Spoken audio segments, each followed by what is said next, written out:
Hey there YouTube, it's Os with ASM Auto. So I do have a bit of a tool haul for you guys, but it's theme-based this time. And it's focused around JIS, or the Japanese Industrial Standard. So for anyone who doesn't know, the Japanese Industrial Standard, JIS, is similar to a Phillips bit.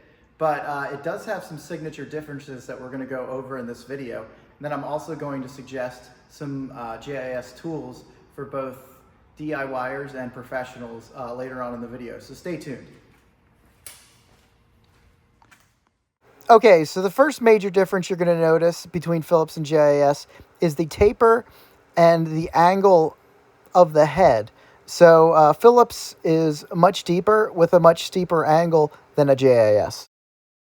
The next thing you're going to notice is that the face of the screw in question is a little bit different. So whereas a JIS looks more like an actual cross on its face, a Phillips has a bit of a taper in the center as well. As you can see, those angles, those radii on all four sides. Now, interestingly, this creates a situation where a JIS screwdriver is actually superior to a Phillips screwdriver for Phillips screws. And I'll show you what I mean in a second. So here's a snap-on screwdriver with the, I think it's got the teeth. Oh no, this one does not. It's not ACR or whatever. But if I put this in here, you know, obviously it fits well, about as well as a Phillips screwdriver can get. Snap-on's very precise, but look, it falls off. Now watch what happens when I use a JIS screwdriver, like this Vessel Impacta number 2. See if I can do this with one hand.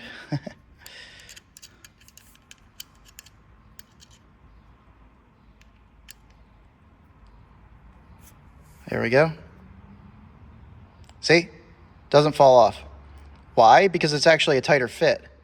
If we were to zoom in, you would see that when you put this Vessel screwdriver in here, it basically fills the gaps completely. The Phillips screwdriver is designed to fit the Phillips screw head precisely, but that's exactly what it does. It fits it precisely down, but it doesn't actually hold it snugly. So, in a sense, a JIS screwdriver is like the RBRT version of a Phillips screwdriver. That's one potential advantage. If you have a partially stripped screw, a JIS screwdriver will often get it out. And another little trick there, if your screw is really seized, these are impact. So this does the same thing as this.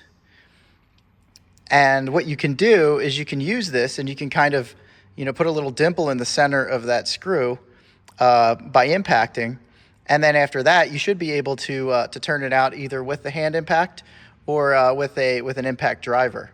So just kind of putting a little, I guess you could say, dent in the bottom of the fastener will allow an impact driver, for example, to get on there and get it out.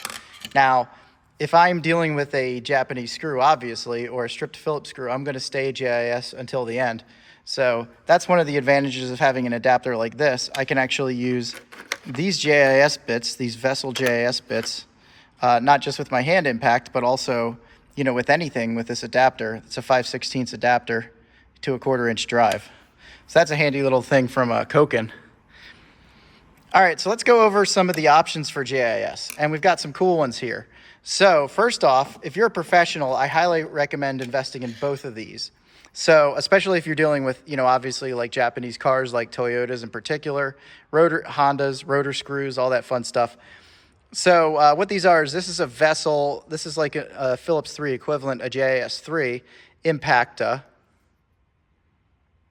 I think the part number is 980 there. Made in Japan, as you can see. You can get these on Amazon for fairly cheap.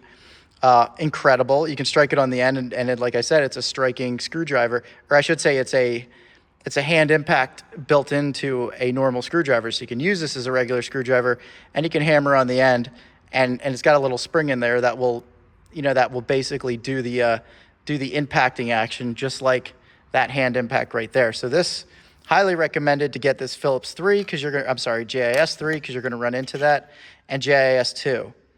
Now, in addition to that, these screwdrivers, like I said, are basically the best Phillips 2 and 3 you can get regardless, so they have lots of uses.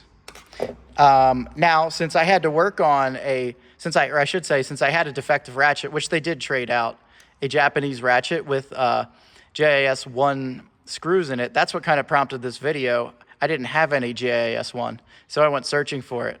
So I did have this, which in my opinion, you don't really need this number 2 if you've got this.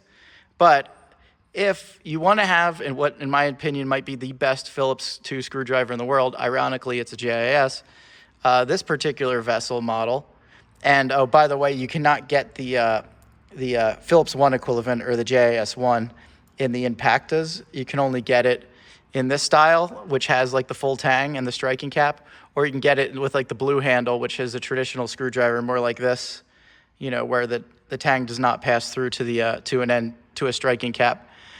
But this one does. It's got that feature. And then also on the end here, I believe it's magnetic as well. And then on the end, it does have the teeth. So this right here is probably the best Phillips screwdriver you can find on the planet. And you can get it on Amazon for fairly cheap once again. And in this style, you can get the number 1, which I've got here. As you can see, it still has, can you see that smaller? It's kind of hard to see. But it does have the, it's not showing up good on camera. But it does, I could tell you it has the teeth. I could see them.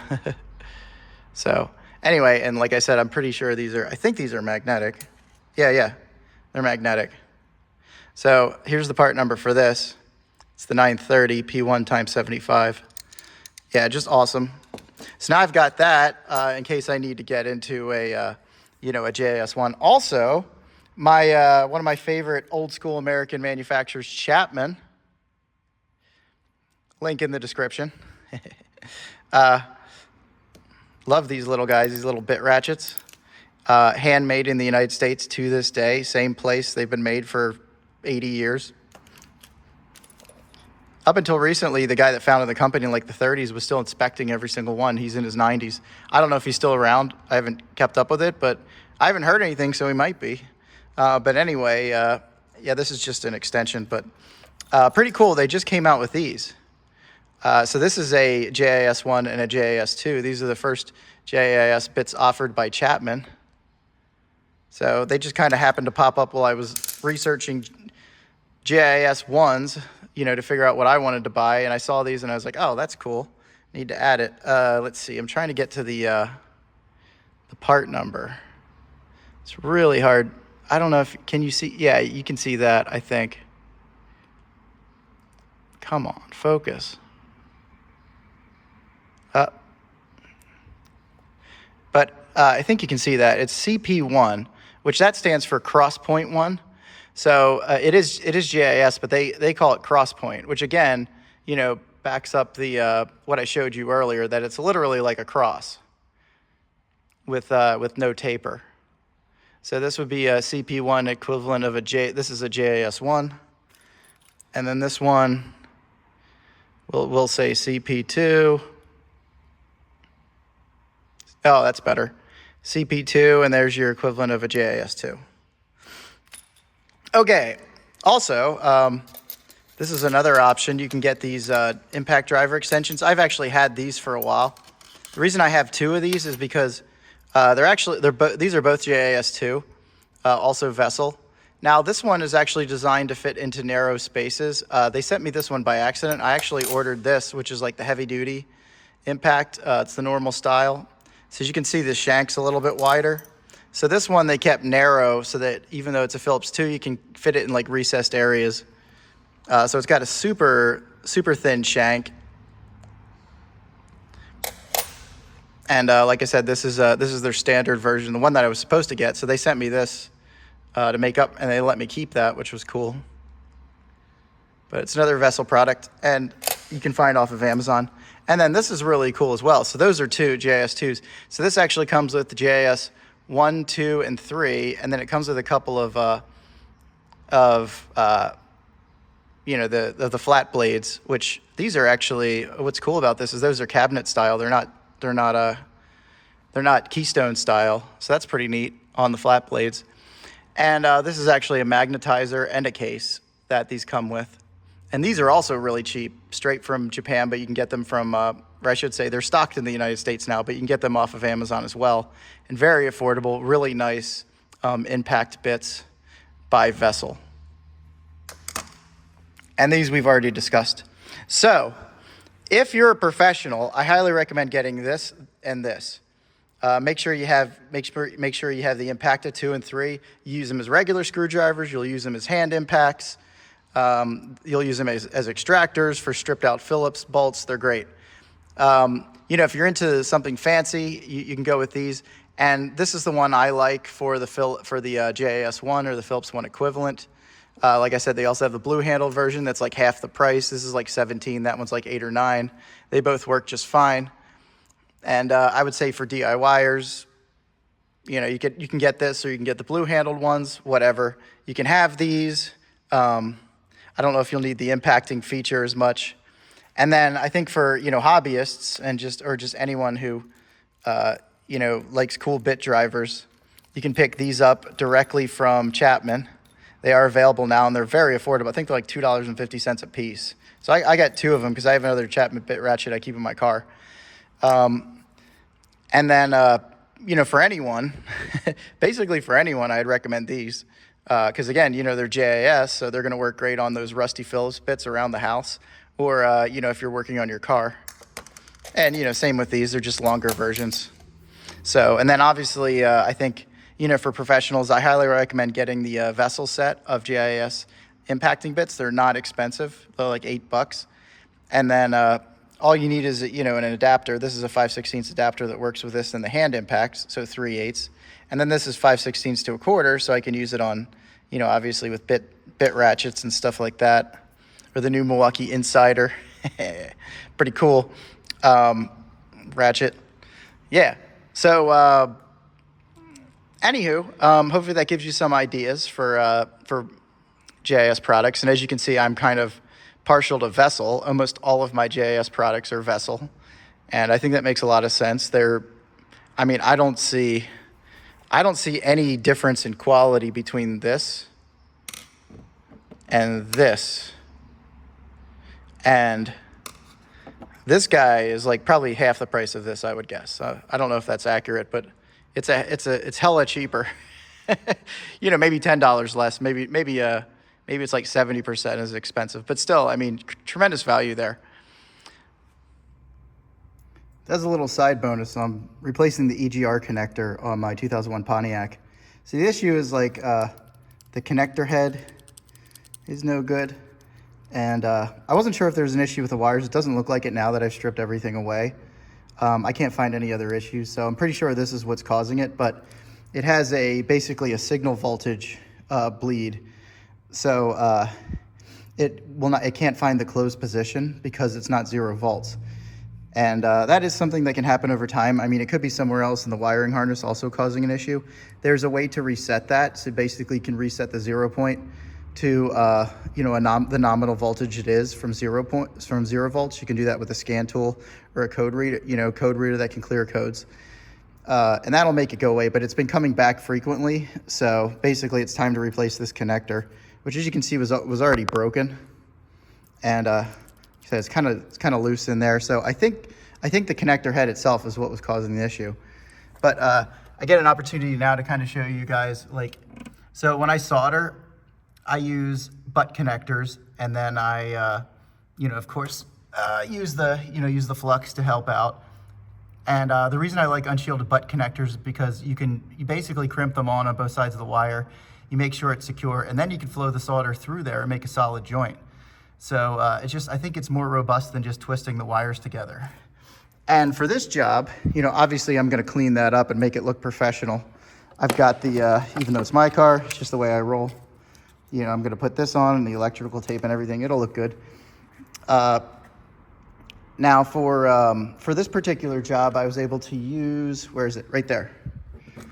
I was able to use this guy, the SKR Max, and it did just fine. I was able to do all 5. Now, granted, it's not super thick wire, but it heated up the butt connectors immediately.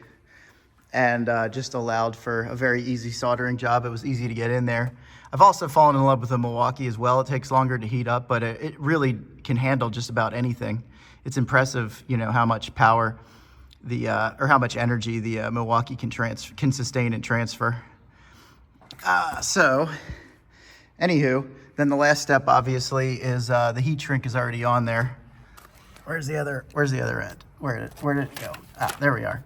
Yeah, so I've already got the heat shrink on here. And of course, as I mentioned, I use the stuff that has the glue on the inside, or the basically you could think of it as insulation. I really like this company. I think their products are really good.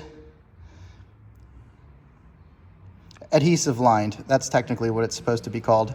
So this is adhesive lined, like heavy duty. I think it's like double wall construction. Yeah, dual wall heat shrink. That's what you want. You want dual wall adhesive lined. And then same company, I really like these butt connectors. It's like a nice little kit that it comes with there. So the job where the Matco did work at first but ran out of steam, I was actually using, I was soldering wire that was this thick. So I don't think you can really blame the Matco. That's like the largest size I have in this kit. And that was, what was that? Oh yeah, it was the resistor. So the resistor and the resistor connector for the blower motor for an E250 Econoline. Yeah, I think it was an E250. I'm trying to remember now, or was it GM? Doesn't matter. It was a 250 equivalent. Yeah, that's what I was trying to solder with those larger connections. So anyway, just a little aside. I wanted to just kind of show you, because I've talked about soldering and how I like to do it. So now I've given you a chance to see it's an interesting reflection you got there. Now I've given you a chance to kind of see it in process. All right, there's the finished product. So now the connector, as you can see, it's attached to the wiring harness down there. So that's the new connector. It's all soldered, heat shrinked, and electrical taped up, so it looks good as new. So the next thing I need to do is basically reset clear the codes with the EGR disconnected. All right, as you can see, my check engine light is on, and this is the code that I am addressing. If I can get this to focus, there we go. So basically what this means is that at the 0 position, which should be totally closed, 0% open, there is actually a slight voltage bleed, so instead of reading 0 volts at the closed position, it reads like 0.6 volts. And the problem with that is until you tell the car's computer that the 0 position is now 0.6 volts instead of 0 volts, it's going to throw a check engine light because it's not going to be fully closed, when it's supposed to be in the fully closed position, like at startup. So that's why you're going to see that check engine light come on, within a minute or so of starting your vehicle every once in a while. But they did build a fix for this, and the fix is really simple. You leave the controller disconnected, and you clear the codes.